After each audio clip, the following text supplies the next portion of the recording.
Hi boys and girls, it's so nice to see you today. My name is Joyce Raimondo. I'm an artist and an author. I wrote a book called What's the Big Idea? Activities and Adventures in Abstract Art. And in this book there's one of my favorite artists. Her name is Georgia O'Keeffe. She's an American artist and she was very famous for painting beautiful flowers, but she painted in a very unusual way. She made her flowers very, very large. Now, you know in real life a flower is about this big, but in Georgia's pictures, they filled the whole entire canvas. They were gigantic. And she used beautiful colors. She didn't paint exactly the way the flower looked. So we're going to paint giant flowers today, and you get to use your imagination. I want you to imagine you're a bee and you're flying into a bush, and in that bush there's all sorts of beautiful flowers, and you're waiting to see what flower you're going to land on. And when you land on the flower, you're so close up to it you can't even see the whole entire plant because you're actually in the flower. Well, that's the kind of painting we're going to do today. We're going to paint as if we're so close up to the flower that we can't see the entire flower. Before you start painting, you might want to go outdoors with an adult and look at some beautiful flowers. You might have flowers in your yard, in a garden, or even on the city street you can find flowers. I found these beautiful roses. Aren't they pretty? And then I took a really close look. I got so close to these roses that I could even see tiny droplets of water on them. I love the beautiful shades and tints of pink. And there's so many beautiful flowers around us. Take a really, really close look.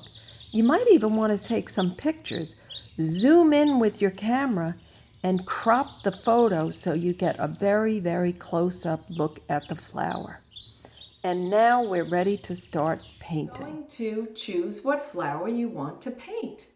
And you can use plastic flowers like this. You can get a photograph of a flower, or you can actually use a real flower, which is extra special. Today I'm going to make a sunflower. So the first thing you're going to do is you're going to draw. And you're not going to draw the flower exactly the way it looks. But I want you to take a look at the flower and see what shapes you find. So my sunflower has a nice circle in the middle and then all these beautiful petals. But boys and girls, look closely. No petal is exactly the same as the other one. And if you look way into the center of that circle, you'll notice the middle is dark, and then around the edge there's a little squiggly line. So I'm going to see if I could capture that in my drawing. And I'm going to make my sunflower gigantic. See my paper? I'm going to make this flower as big as this paper. And I'm using a permanent marker. So here I go. Wow, I'm making the inside of the flower really, really, really big. And I'm making that squiggly line that goes all the way around. And then I'm going to make another squiggly line for the inside of my sunflower. See? So, boys and girls, you don't have to draw it exactly the way it looks, but look at your flower and get some ideas about what you see. And now I'm going to make a pattern. A pattern is something that repeats itself over and over again. And I notice the petals make a beautiful pattern. So watch how I make one petal repeat itself and then the next and the next. But they're not going to be all exactly the same. That's the fun of it. I can make all different kinds of petals. And boys and girls, I'm making it so big it doesn't even fit onto my paper. It goes right, whoa, right off the edge of the paper. See, and sometimes I'm going to even make it extra, extra long. So you can make it a little make-believe. It doesn't have to look exactly like the flower. Notice I'm drawing with what's called a permanent marker. This type of marker, if you add paint or water to it, it doesn't blend. So it's very important to either use permanent markers or crayons. So here I have my petals, but it looks a little weird because now I need to put the petals that are in the background of the flower. So I'm going to actually overlap a little here. Boys and girls, you don't have to do it my way. You don't even have to do a sunflower. You can make a rose. You can draw a daisy. You can draw a tulip.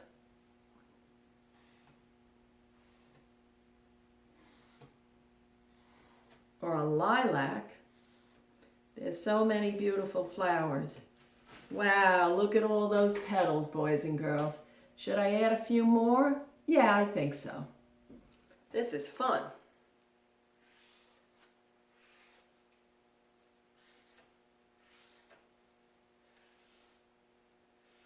And there's some lines I notice in here. I'll put those in as well.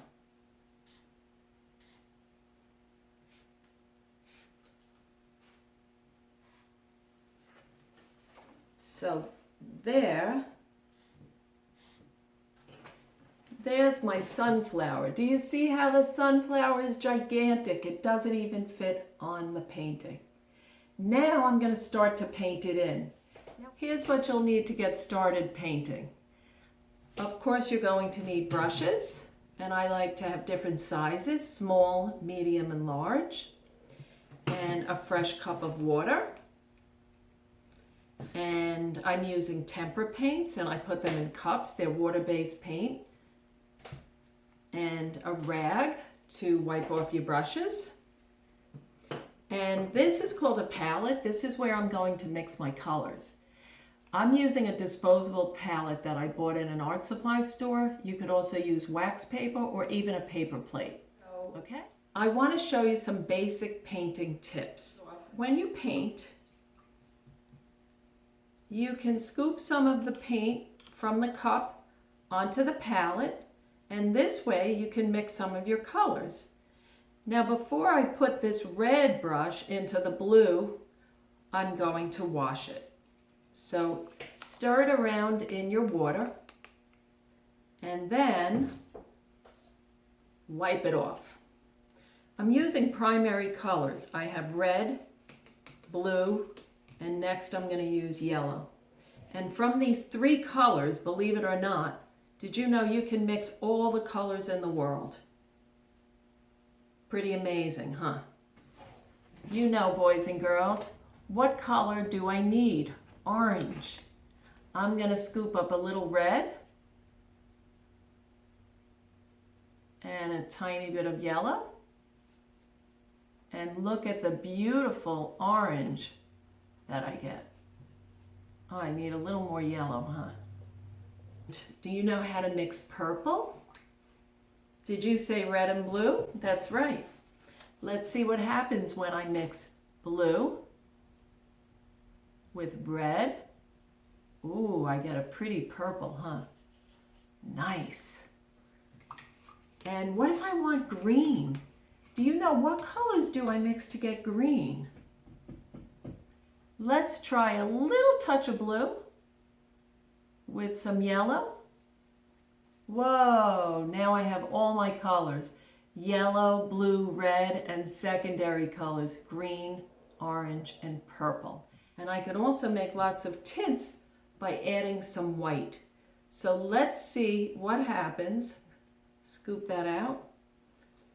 When I mix some white with just a touch of red. Oh, I get a beautiful pink. So whenever you want to make a color lighter, you can also add white. You can paint your flower any color that you want. It doesn't even have to look real. So I am going to paint all different beautiful colors because this way I also have fun mixing my colors at the same time. I'm going to start with yellow. And you don't have to color it exactly into the line, because if you go over the black lines, that's okay, because then later on, after your painting dries, you can put the black lines back in again.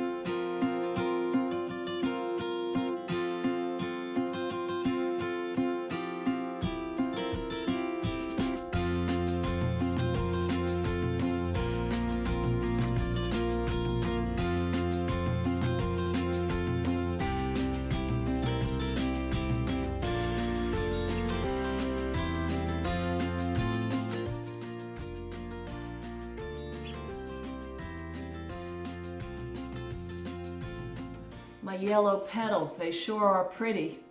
Now, boys and girls, the other petals I am going to make orange. Do you remember what colors we mixed for orange? We have some yellow. And I am going to scoop out of my red cup. And you know, when we mix yellow and red, we are going to get, ooh, pretty orange. I like that color.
Boys and girls, now don't forget the background of the painting, because the background is just as important as the flower itself.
Oh, I think it looks really pretty. It looks like a sun in the sky.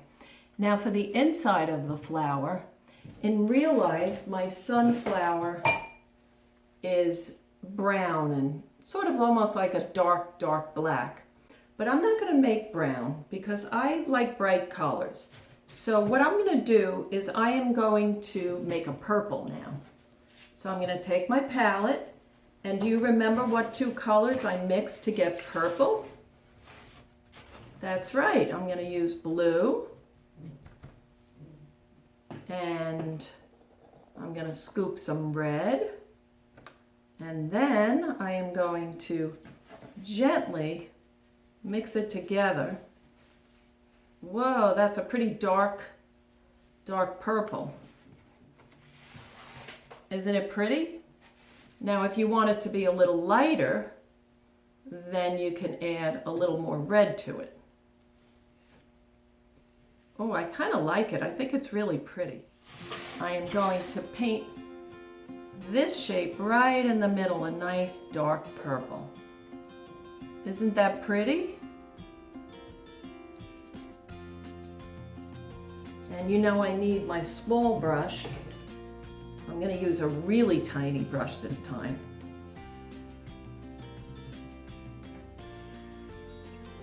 because that's a tiny little shape.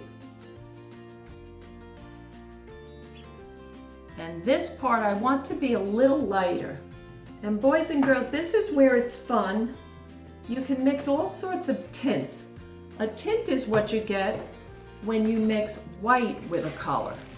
So watch what happens when I scoop out some white. I'm going to scoop it out with a clean brush so it doesn't get my white cup mixed up. And I'm going to scoop up some white, and now I get a nice light purple. Isn't that pretty? So let's see how it looks next to my other purple. Now I want it to be even lighter. So what would I do if I want to make my purple even lighter? Well, you know I'm going to add more white and mix it all together. Sometimes I twirl my brush too, but be gentle with the paintbrush because you don't want to ruin it, right? And now, oh, look how pretty that is.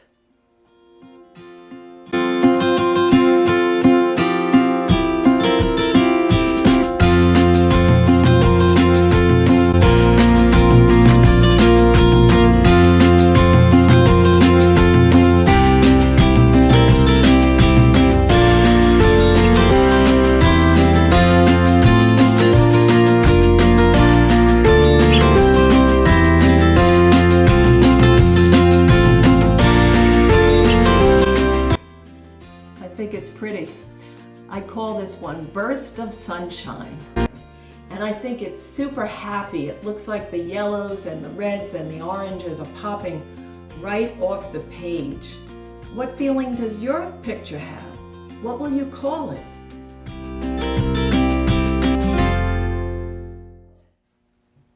Now I have another idea for you that you can try another day. Go out and find something in nature that you like to paint. I live near the beach, so I collect shells. Maybe you live near the beach too, or maybe you can find a leaf or even a piece of wood, as long as you're safe and you're with an adult. Now, I happen to have these beautiful shells, so I'm going to paint a shell. And just like George O'Keeffe, I'm going to look for patterns in the shell. So this one has a nice spiral pattern. Isn't that pretty? And this one has a pattern that is like a fan. I like that one too. This one's really interesting. It has a spiral, but there's little spikes all around it. I think I'm going to paint this scallop shell. And I'm going to make a beautiful fan. But just like the flower, I'm not going to paint it tiny like this. I'm going to blow it up. And I'm going to make it go way off the page. We're going to work with watercolor.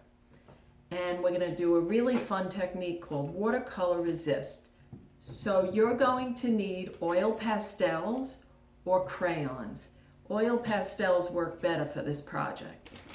So I'm going to draw, and again I'm going to make my shell really, really gigantic. So here we go. I'm going to put the shell here, and I'm going to draw so it goes way off the page. So, whoa, see how big that shell is? Goes way off the page, and there's the edges of it. Okay? You can't even see the shape of the shell. Now I'm going to draw all the lines that fan out from the center. And because this is imagination, it might be fun if I make each line a different color. So I'm going to start here, and I'm going to make a purple one. When you do this, press really, really hard with your crayons, but don't break the crayon, of course. And I'm going to make a dark purple one. And what other color? Oh, I have pink. I'm going to make a pink one. Do you see how I'm creating a pattern? They're sort of like stripes. And I started out by looking at the shell, but then I changed it around and I made the shell really, really, really big. So I'm going to put one more line in the middle, and I think I'll make that one orange. So then, boys and girls, after you do this, you might want to actually go back over the lines so that they're really, really thick and very, very easy to see. You don't want to draw really, really lightly with this. And I'll show you why in a minute. So those are my oil pastels.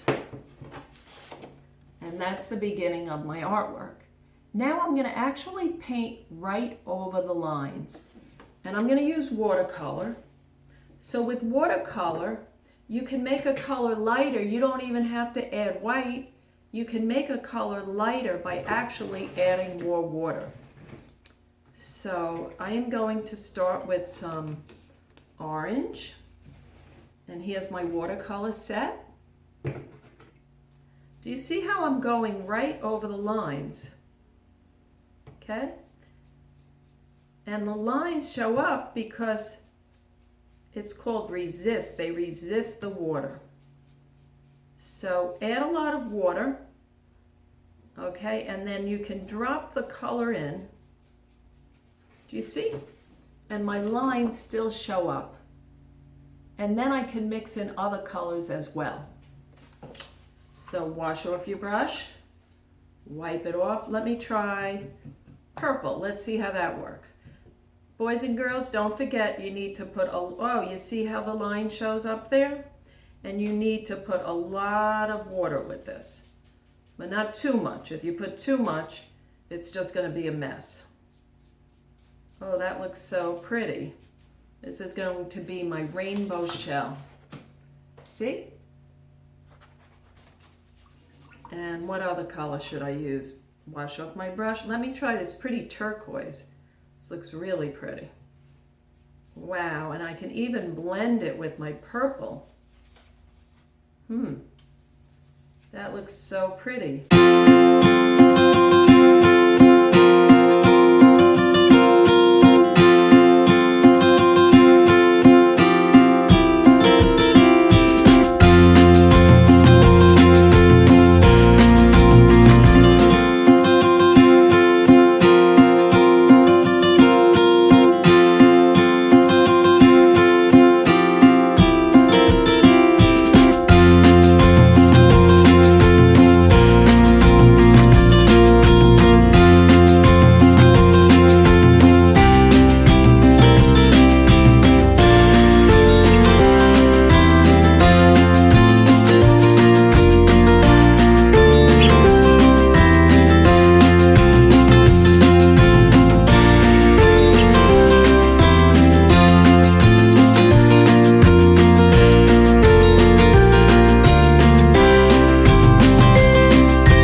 I started off with a shell and then I made a design out of it.